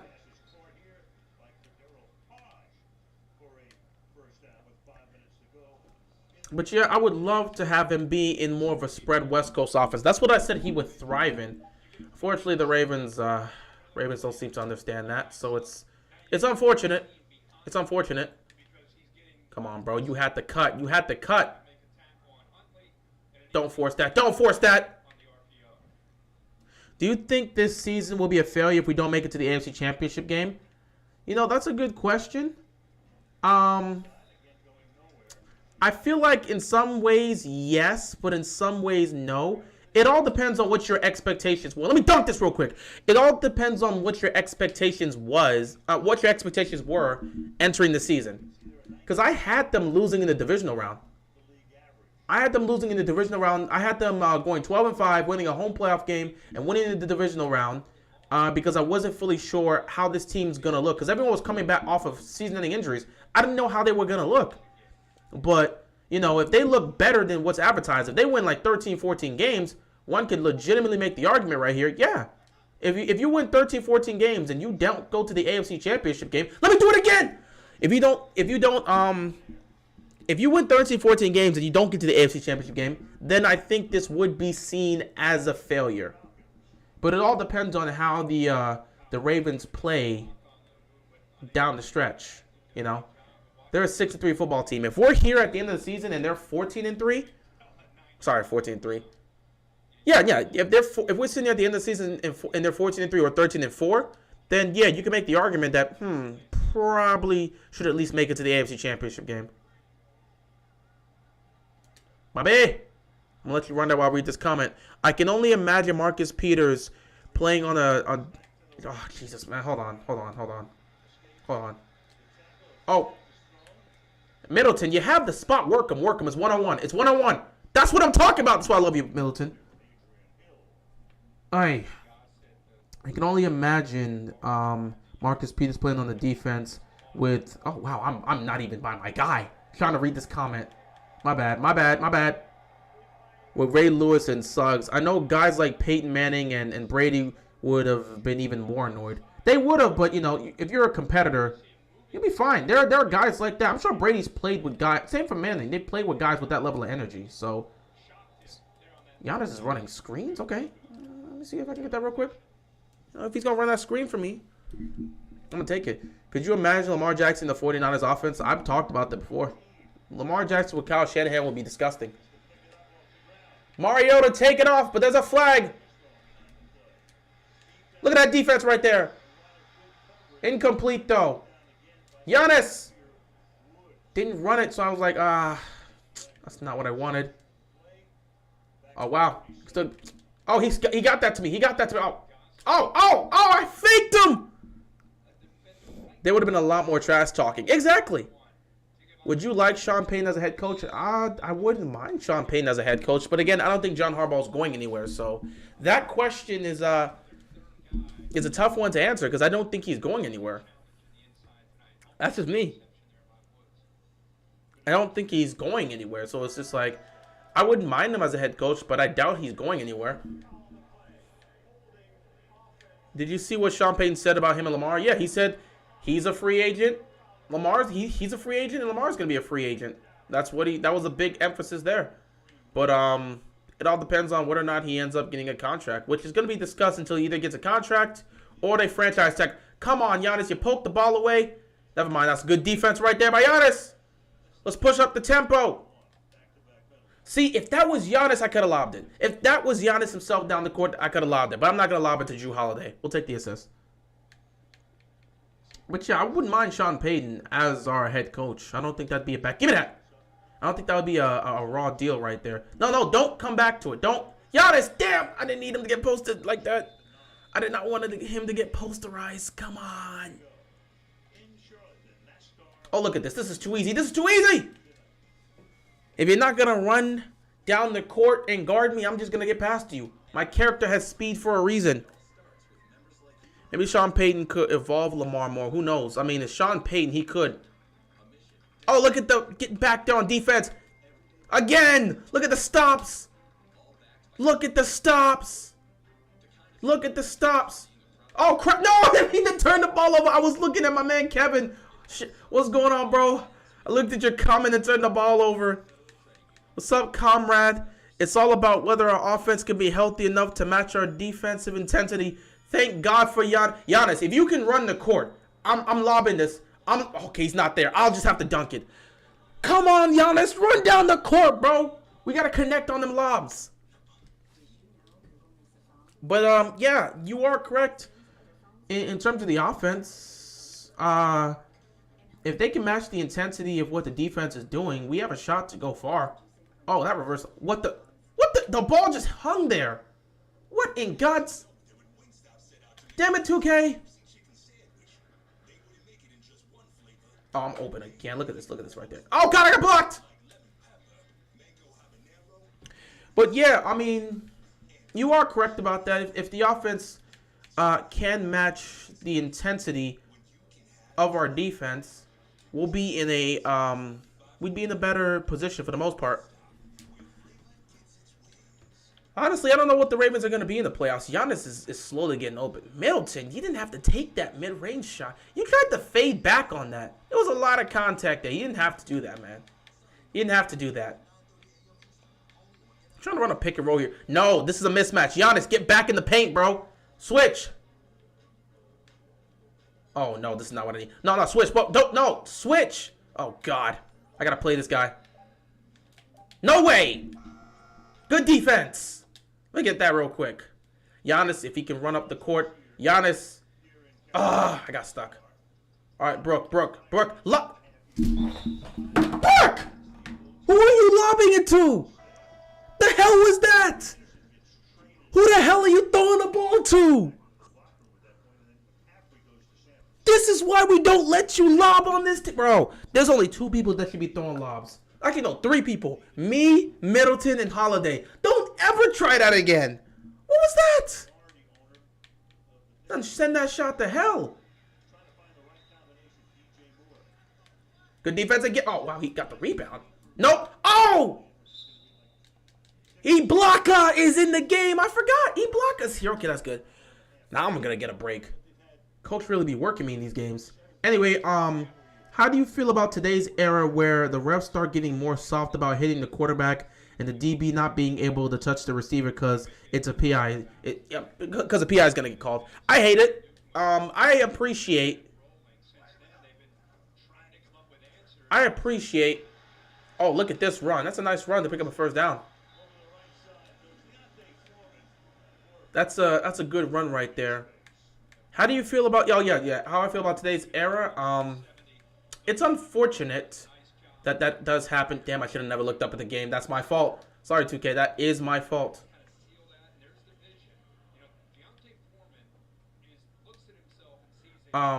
It's unfortunate, I feel. It's, I need... Let's, let me do...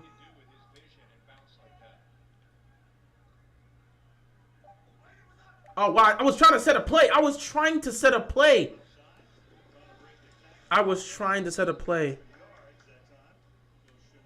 But, yeah, I kind of hate it. I understand the safety that they want to put into football. But at the end of the day, these guys are competitors. And it's like, come on. Giannis is not in the game. I'm going to give this to Portis. Portis puts that in. I get the level of safety that they're trying to have here in the league. You want the league to be safer, but sometimes these calls are taken away from the integrity of football. It's just like you can't even play anymore, especially if you're a defender. How can you cover these dudes? Like, you can't sack a quarterback. You can't play on the receiver.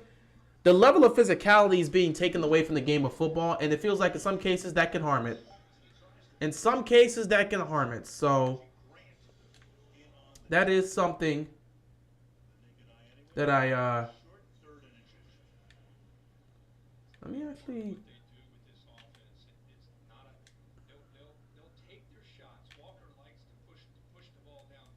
there we go.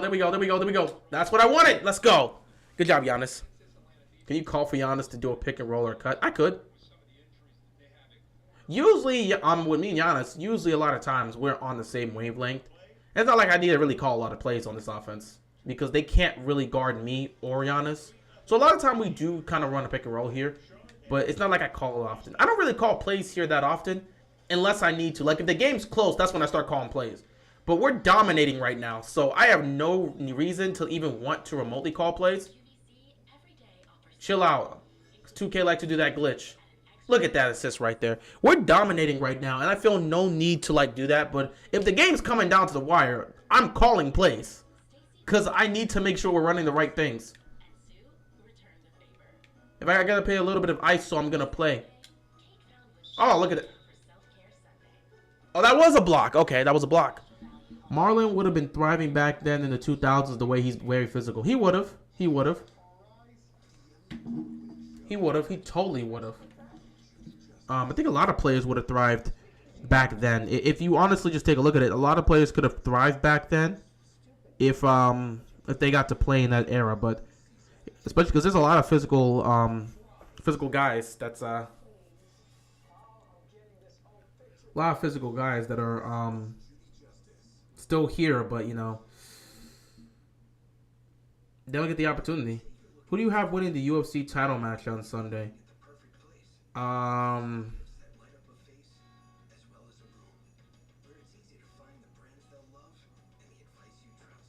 gonna go with Israel. I think he's gonna win the title match. I'm gonna go with him. Ooh, I should run something here. I should, but I'm not going to. But yeah, it's unfortunate that that situation actually does happen. Giannis is killing another block. Oh, I'm in front. Let me just dunk this real quick. Oh, wow, I gotta put a layup. I'm so pissed they like race down the court. They don't usually do that. Actually, they do usually do that, but I'm usually faster than that. I'm surprised. I took my sweet time for that. And yeah, we are destroying them. Honestly, this is a bit of a calm game for me. I should at least have double-digit assists by now. Me being at 20-5 is a tame. I don't care if it's the second quarter. I should at least be at 30 and 10 right now. At the very least. Money talks, so you know how the refs won a high-scoring game instead of defensive football. I mean, that's pretty much, it's not the refs. I think we always like to put on the refs. The refs are just trying to do the job that was set by the league. It's not the refs that want this. It's the league that wants it. So the refs are just doing what the league wants. And yeah, money talks. Money talks for the league, not the refs. I think a lot of people think the refs are doing. I know there's probably some refs out there that are doing it, but it's not a majority of them. Really, they're just following the rules that the NFL has set. And, you know, as a ref, you're just going to follow the rules they set for you. You're not going to come out here and try to do anything. He boxed me out. No, let me get that. Let me get it back.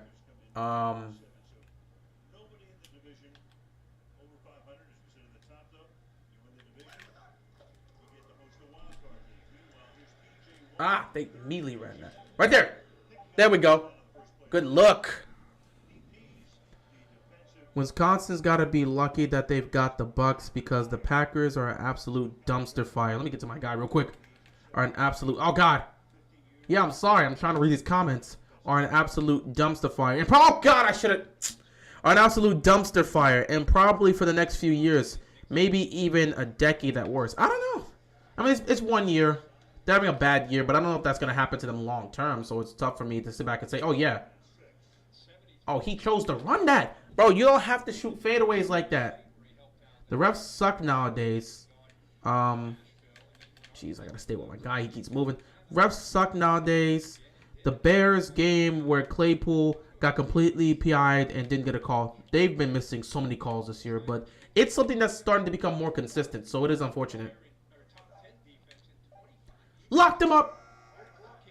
Look at that real quick. Actually, no. Hold off. I'm going to back up real quick. Giannis is right there. That's what I wanted to do. I knew he was running down the court. This game is not remotely competitive. I really wish I would have had the Warriors game I was playing the other night. Because that game came down to the wire. Curry dropped like 60. I damn near dropped 81 in that game. And I had like 30 assists.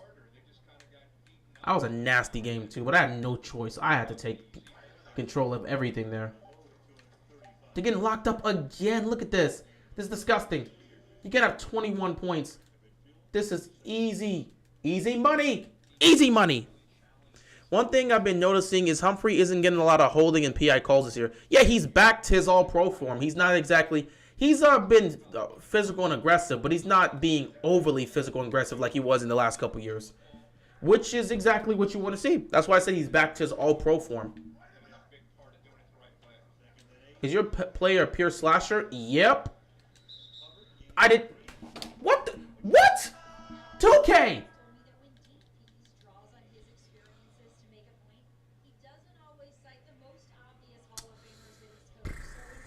All right. Who are you taking in your prime? Antonio Brown Antonio Brown or Julio Jones? Julio Jones. I've said this before. Julio Jones. I'll take Julio. That's BS. How could they call that charge on me? This for the stupid call, bro. How you gonna call a charge on me for that? That's BS. I think that was my first turnover of the game. And I lost. I was about to have my takeover. I was about to be disgusting with Giannis. Like I'm always doing. Panthers are in Falcons territory. They are actually doing well. They're up by 3, and there's 12 minutes left to go. Oh, look at this. Look at this move. Look at the move. Look at the move. Quick crossover real quick. I don't even know how I got that crossover. I was like supposed to get... I didn't think I was going to get it because I was looking at the TV for a second. But yeah, Panthers are moving the ball.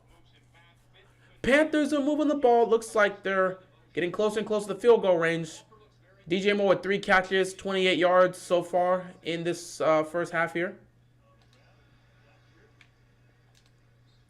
Let's do a little ISO. Yeah, Giannis immediately took that. He made it, though, but he took that. I'm surprised he chose to hit that fade. Hey, Baker, how you doing, bro? How you doing? How you feeling? How you feeling, Baker?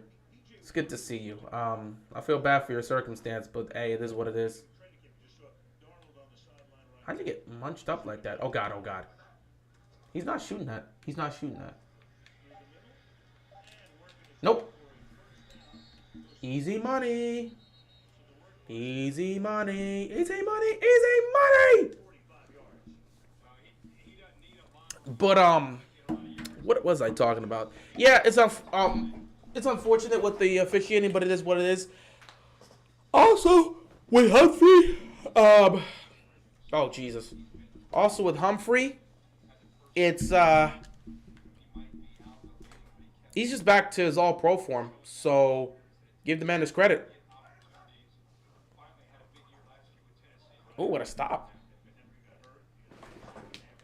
You know, I should probably change this. I don't even know if I'm going to be here. I got to think. I'm done an hour and a half here. I don't know if I want to continue. I've kind of said what I need to say, so I'm probably going to head out of here relatively soon. Probably when this 2K game is over, I'll probably call it. But yeah, the Ravens are in a good position. I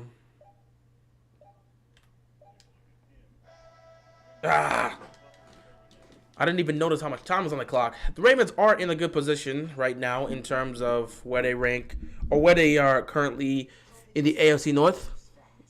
Morgan Moses turned into Charles Tillman and stripped his own quarterback. That was wild to see. Hey, how are the Heat doing? You think they get in rhythm by All-Star break? Oh, God, someone just had to ask me about Miami. They're playing the Hornets right now. I think they're up by 8 in this halftime. Oh, God, someone just had to ask me about the Miami Heat. How are the Heat doing? They're not doing so great. It's not terrible, but obviously there are some struggles early on. There's been some collapses defensively that has cost us a couple wins. I think defense has been the problem. And again, like I said, the main issue is they didn't really have a replacement to deal with. They didn't really have a replacement for P.J. Tucker. P.J. Tucker was the glue that was holding this defense together. You have some great defenders here, but P.J. Tucker was the glue that was holding the defense together. Without him out there, the defense has shown some weaknesses. Obviously, we talked about Caleb Martin not being a... Oh, my goodness! Bobby Portis sent that ball to hell. Yeah. We talked about Caleb Martin not being a starter. We talked about Dedmon not exactly being the guy we want. Though I will say this, Dedmon has... he's had played better since I last spoke about that. But Miami's got issues. Miami's got issues defensively. Again, another 24-second shot clock violation. We are locking these dudes down. This is absolutely disgusting. I didn't think we'd be this dominant defensively today. It's because we practiced. But I thought Miami... I knew Miami was going to deal with some struggles this year because they didn't really make any changes. I knew that would happen for the most part. Oh, he's open. Don't shoot that. Don't shoot that. Don't shoot that, Giannis. Don't shoot that, Giannis. There you go. Now you got it. I'm glad you drove. Sometimes I just get the ball to Giannis and let him go to work. I should have got out of the paint there. Probably would have given him a bit of an easier chance, but I was reading something. Anyway, yeah, the Heat. What?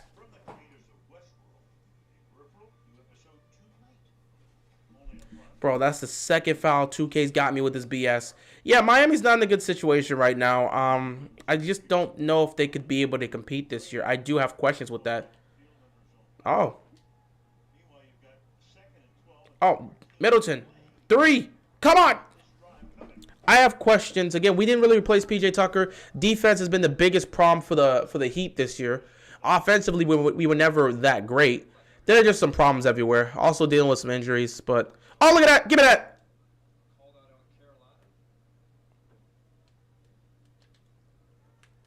I'm going to give that to Bobby. Bobby forces up that shot. No reason to force that up, Bobby. No reason. Get yourself set. And what was Giannis when I needed you? Oh, look at the defense. No foul called. Give me that. Put it in.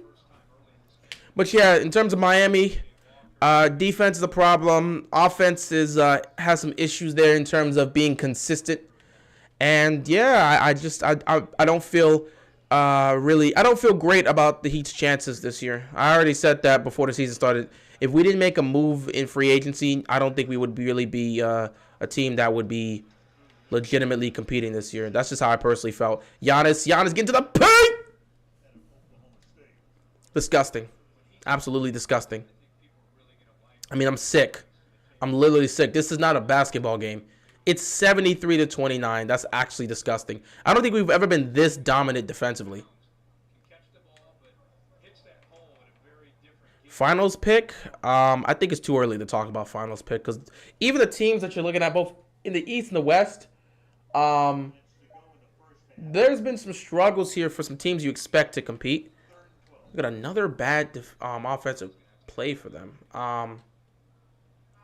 Bobby! Good off the glass. If I was to pick a team coming out of the East, easily I'm picking the Bucks.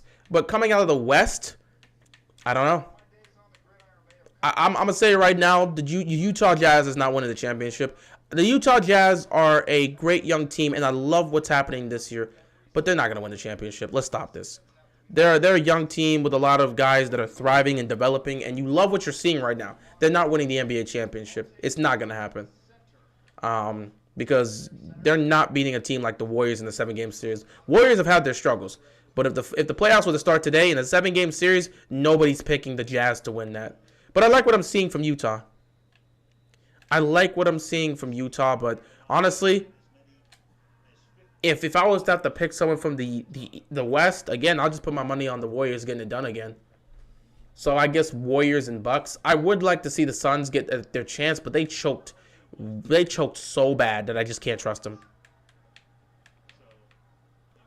3rd and 12 here. Pump fake. PJ Walker just accepted that he was going to be sacked. And he fumbled that? Oh, my God. Whoa, look at the foul. Which duo stressed you out more personally? AB and Big Ben or AJ Green and Dalton? Oh, my God. That's the worst free throw I've ever shot in my life. I completely lost the takeover. I looked up to see because they said he fumbled the ball. And he did. Oh, my God. That's the worst free throw I've ever shot in my life. And I just lost a takeover over that dumb... Damn it. I'm not getting a takeover on camera here. Because I was going to dominate with Giannis. But that's over now. Over a free throw. I lost this over a free throw. But, yeah. In terms of who stressed me out more, I'm going to be very honest. Andy Dalton and AJ Green. I mean, Antonio Brown and Big Ben were obviously the better duo and more effective duo. And it was always tough going up against the Steelers. But, bro, our defense literally could. They've had moments where they've stopped Antonio Brown. The defense literally could not cover AJ Green. Go back and look at the tapes. There were times where they stopped AB. When it came to the Steelers, I'm going to be very honest, Antonio Brown got his. But the person we really feared was Le'Veon Bell. Because it felt like every time Le'Veon Bell faced off against the Ravens, he rushed for like 2 touchdowns and like 150 yards. It was nasty. I just remember there were just games where he just had so many, like, multiple rushing touchdowns on us and was so effective. We could not stop Le'Veon. And yeah, Antonio Brown was still getting his. He was dangerous for a reason, but it was really Le'Veon that kept carving us up on the ground and getting all these multiple touchdown games against us that it became a problem. So I would sit back and say Andy Dalton and AJ Green just because our defense, get that out of here. Our defense literally had no answer. And I repeat, had no answer for AJ Green. Every time AJ Green played against us, he thrived. And I don't understand why. So I would say AJ Green and Andy Dalton. Coach, we are like blowing these guys out. Can I just sit for the rest of the game? You got me, and it's 101-42. What is this Jesus, what is this nonsense? Man, if you don't get out of here with that. Y'all playing like flat out trash. This is the worst game any of our opponents have played against us. I mean, look at this. Okay, that was a lot of contact. He probably should have got a foul call there. Look at this. Too easy. Too easy. Too easy. Too easy. Carolina's got to be lucky they get I'm sorry, Carolina. Carolina's got to be lucky they get the Canes in the NHL because oh, wow. Carolina's got to be lucky they... Hold on. Let me run this. Let me do this here real quick. Let me run that back real quick.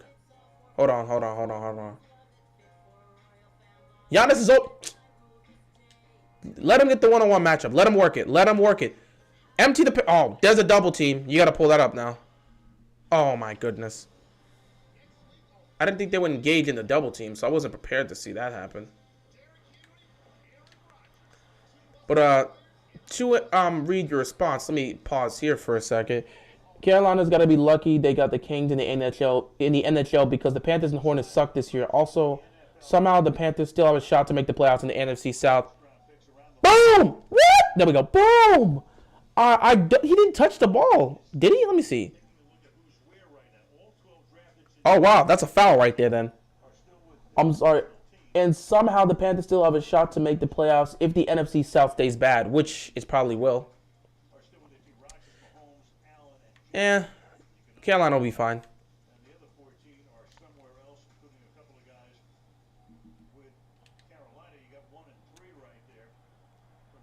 I wanted to see that Giannis. I wanted to see that Antetokounmpo. Wait. I'm right here, Giannis. Oh, wow, he got that. I wanted to see that Antetokounmpo to Antetokounmpo connection because Giannis is on the court right now.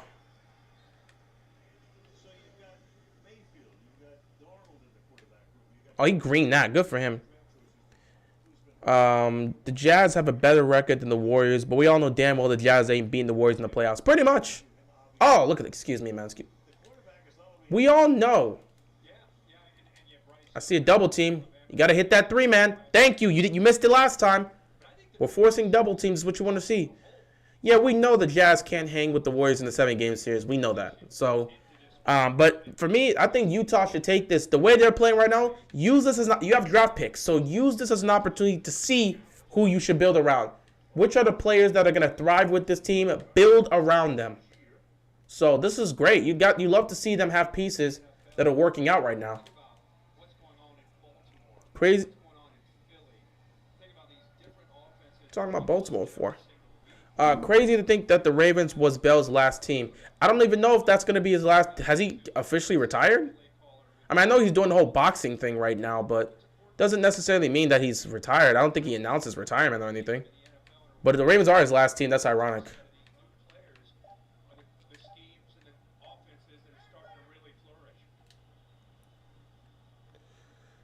Don't throw that. I said don't throw that, bro.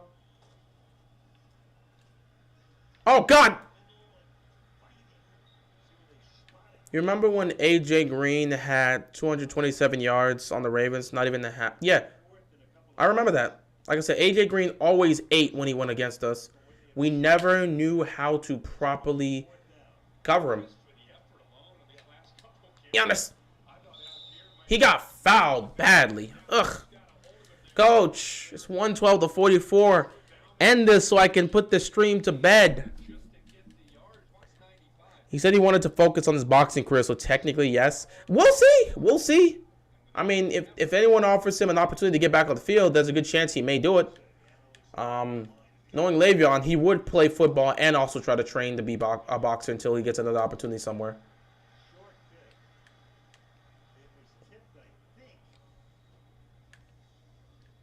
Look at that block from Giannis. Giannis is so dominant, man.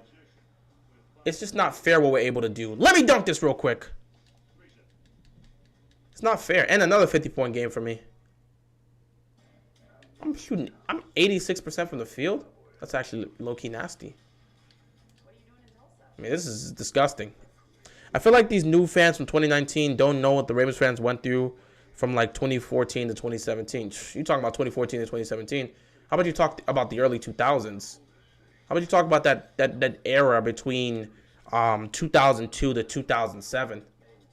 Well, not even 2002. I'll say more of 2003 to 2007.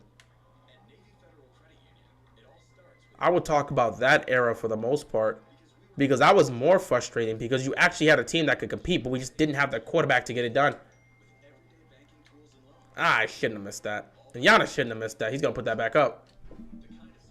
Jimmy Smith versus AJ Green was a good matchup. It was. It was a great matchup. You know, it went back and forth between the two.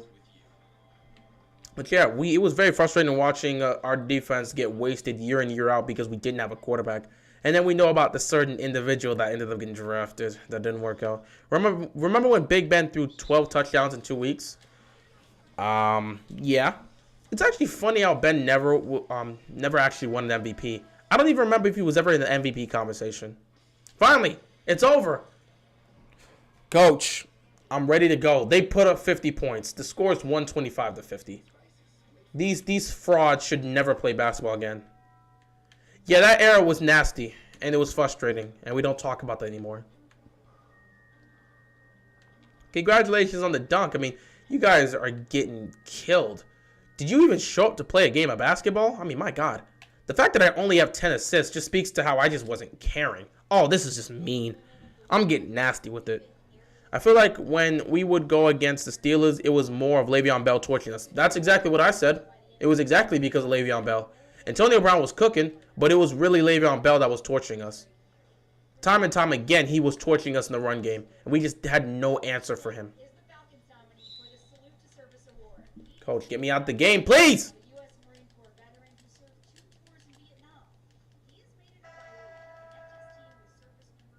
I'm still here.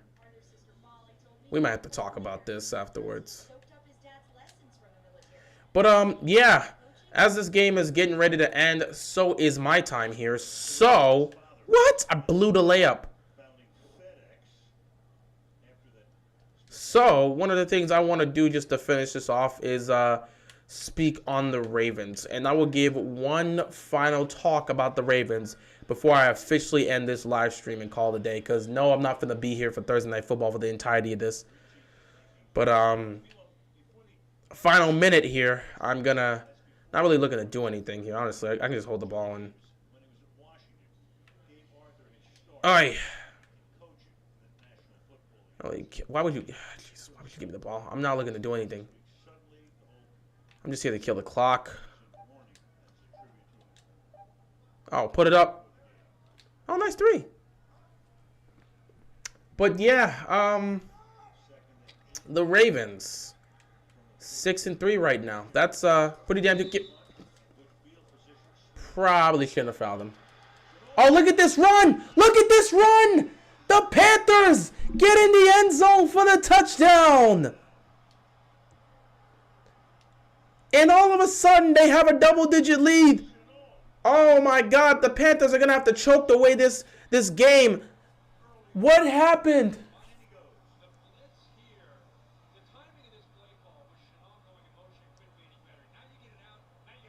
Oh, nice play here. Nice play. Oh, that's a nice play right there.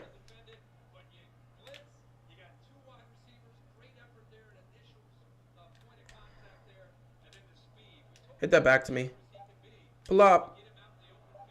I just want to do that just to end the game.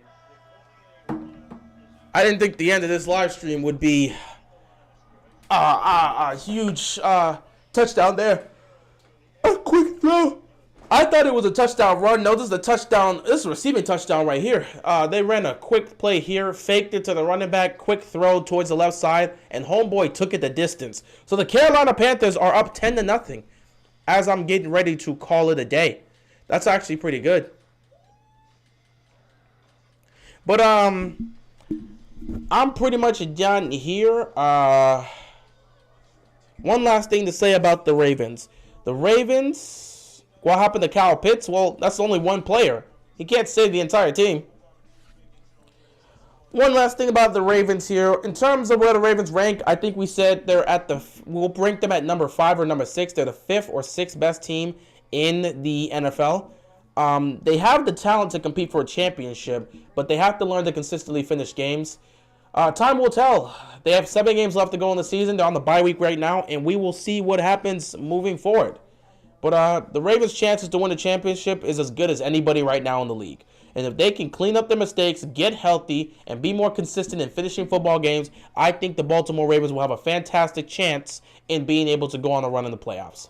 We will just have to see what happens. Anyway, I appreciate you guys stopping by here. This was supposed to be a 30-minute video that somehow turned into a 2-hour video because that's just what I do nowadays when I stream. I appreciate you guys stopping by. Thanks for watching. And with that being said, I'm going to head on out of here. You guys enjoy the rest of your night. Panthers are up 10-0 if you guys really care about that. But you guys enjoy the rest of your night. And I will see you guys when I see you. Until then, peace out.